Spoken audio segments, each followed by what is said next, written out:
Phoda mama, verse number 34. Holy Spirit. Sifuna incwadi yezenzo ichapter ngu-10 sawuqala ukufika kuverse 34. Yes. Lapho verse 34 kunesihloko intetho kaPawulos kwaKoneli. Intetho kaPawulos kwaKoneli. kaPetros kwaKoneli. Intetho kaPetros kwaKoneli. Yes. uPetros wathetha wenjenje. Ngenene ndiyaqonda ngoku ukuba uThixo akamkhethi wabuso bantu. Ibambe ke bazalwane, funda ke bami uThixo uthini mfundi?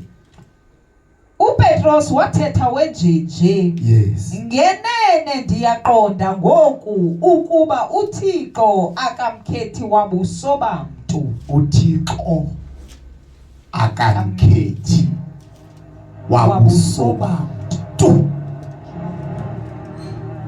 Sibuyele ngalo mazikhaya.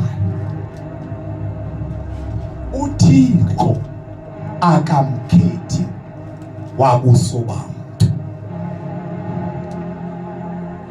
uThixo bazalwane akafani nabantu. UnguThixo, usithanda sonke. Akakhethi buso bantu uThixo. Le ndaba iphathe yaphithi uPetro wayehamba noYesu qobo. Ngoba ixesha lonke kuyabonakala uPetro ebecimba noma yena uThixo lo uthanda bona bodwa. But the day ethunywa kwaKoneli kufika isithunywa saThixo. Lithi iBhayibhile wabiwa bumthongo. Wabona umbono. Kwathiwa qhela Petros udle. uPetros wathi angikwazi ukuzidla izinto ezingangcwalisiwe. Uthi uThixo ungcwaliswe ngokwanjani ukuthi akungcwalisiwe? Wathunywa kwaKoneli. uKoneli wayethandaza kwasuka kwaxhunyukisa uPetro kwathiwa Hallelujah. Nanti desaphaza uPetro. Xa ebona labantu bakwakho besehlelwa ngumoya ingcwele. Ngoba lento becimba ngeyabo yodwa. Uthi ndiyaqonda ke ngoku.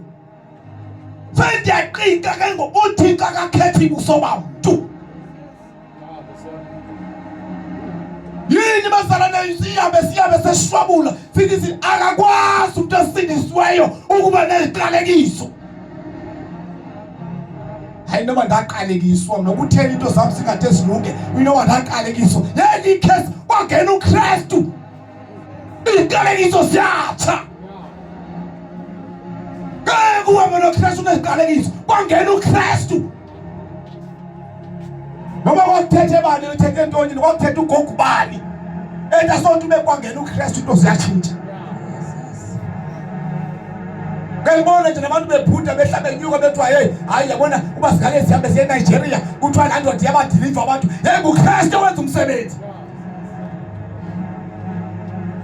Sendiyaqonda ke ngoku uThixo akamkhethi ubuso bantu.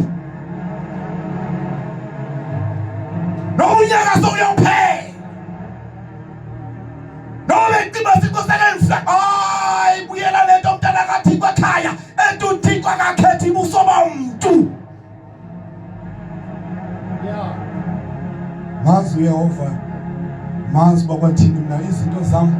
Hayi noma nashwatshulela. Hayi ukwazi ukuthi kwangena uKristu. Thathi swayi singakunikeza ioil, singakunikeza ityiwa, singakunikeza isawuthi, sikunikeza uKristu.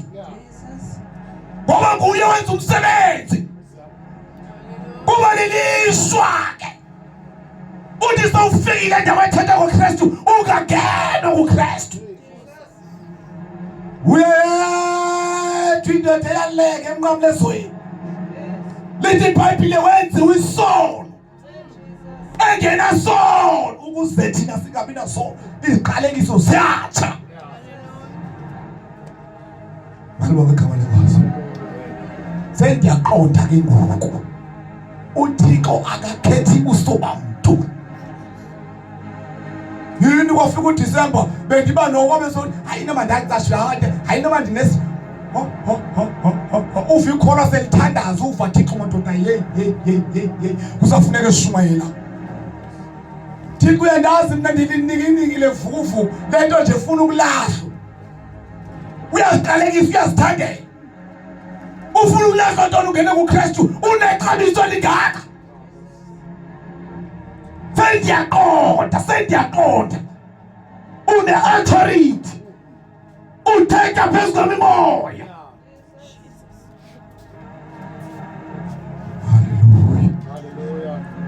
Hallelujah. Awona thina nawathandile ncwadi yaseKorinte mos chapter number 7 ndibonga abathandile bahlala behlabelagela zingxaki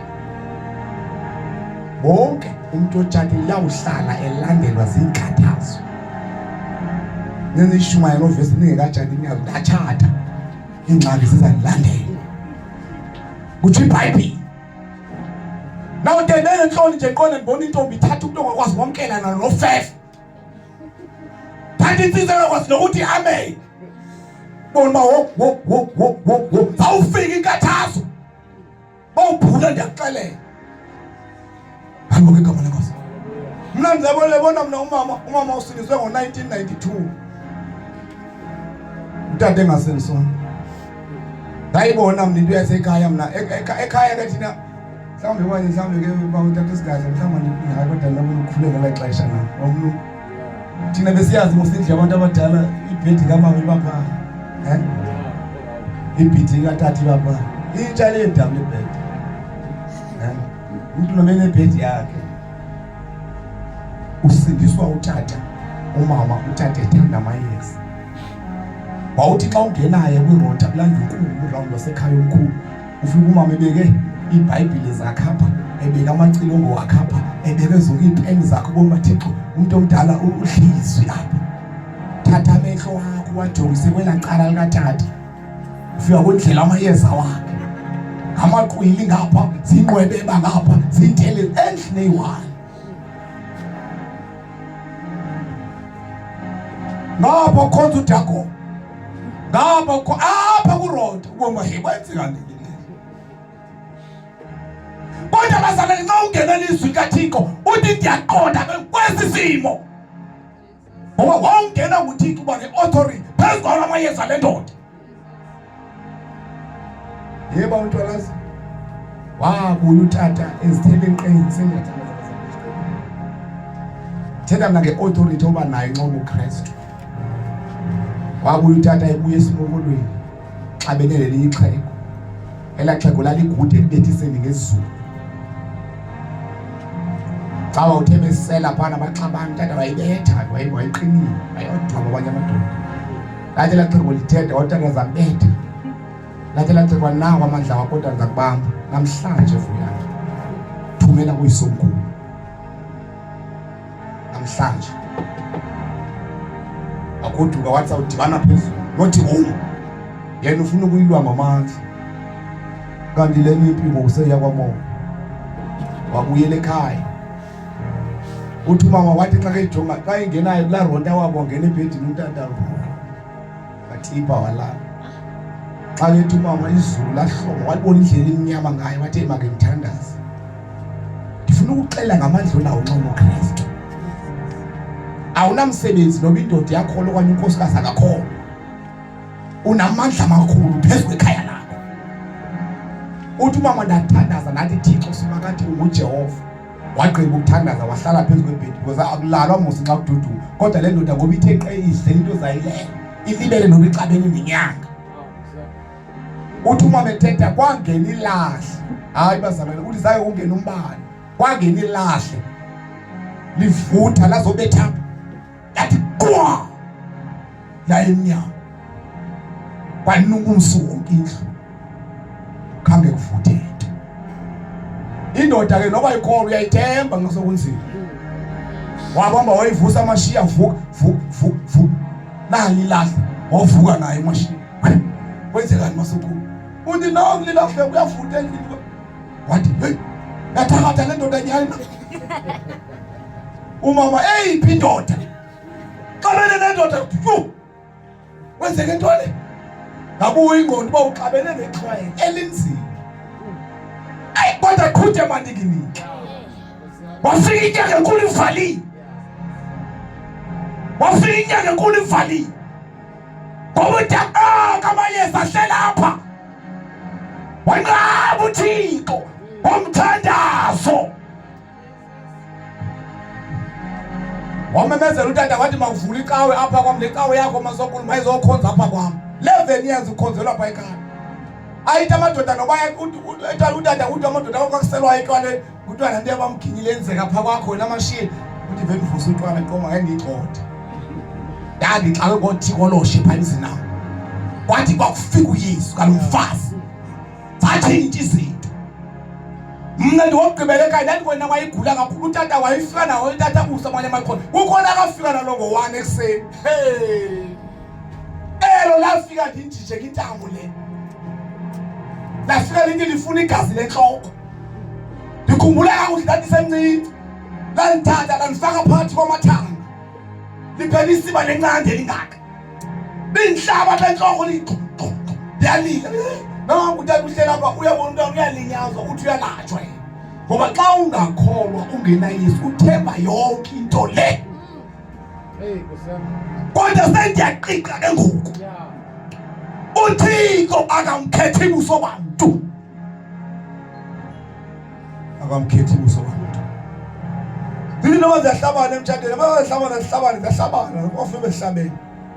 Kodwa nxa khona uThixo enkosi kama ngesithandazi masiyeke. Asiyeke tata kaba masithandazi. Bazalwane, uThixo akakhethi ubuso bantu. Kufuneka abantu abazavele banyaniseke nje athi ndincede Thixo, ndim lo ndifuna wena. Le authority thethwa ngayo apha ndifuna ekhayeni lam. Ayikunya thethwa ngayo apha ndifuna emzini nam. UThixo akakhethi ubuso bantu. Ngibonge igama lenkosi. Sifumene into enamandla bazalwane, sifumene into enamandla. Lo golf yami ke bawutshwala sendixela ngayo. Yatshayisa ukhazini wami.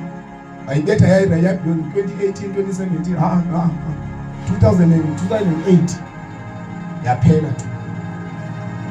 Bathi abantu no ubuyelaphi le golf kuba mayisinde nxa ngoba imoto ziyaqiniswa manje. Njengamayeza into zabantu uqiniswa imisi, uqiniswa amakhaya, uqiniswa abantwana, unuka iyeza nje, unuka iyeza nje, unuka iyeza. Kodwa bazalwane ngoKristu indoda esibethela ngayo. Kodwa abantwana nje babona uThixo nasesikolweni. Uthi ngegama lika Yesu bahambe baye phakathi kwabo babuye baphephile. Sasikuya umhlaba esinikeze lona ngoKristu. Sendiyaqonda ke ngoku uThixo akakhethi ubuso bantu.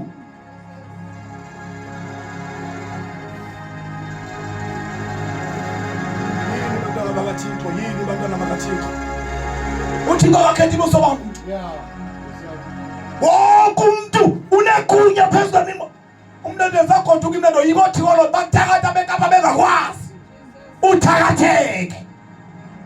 Kodwa ngqondo uYesu sendiyaqonda uThixo akakhethi ubuso bantu.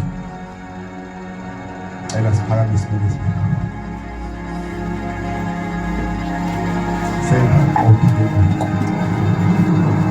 uThixo bekade ndimdelele kodwa ndiye akakhethi ubuso bantu.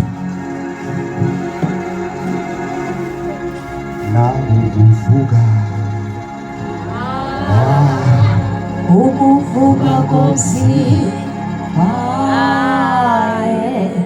ufeli nakubomi obungona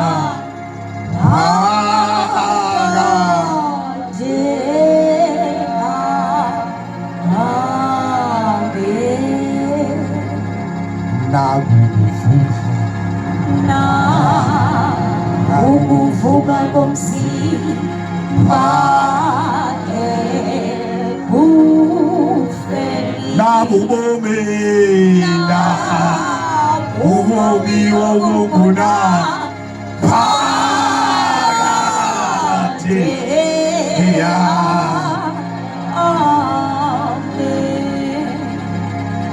Uthi kusibizela lapha namhlanje uzosixelela uba akakhethi buso bam. Lo buhlangabezana nemeko enjani kodwa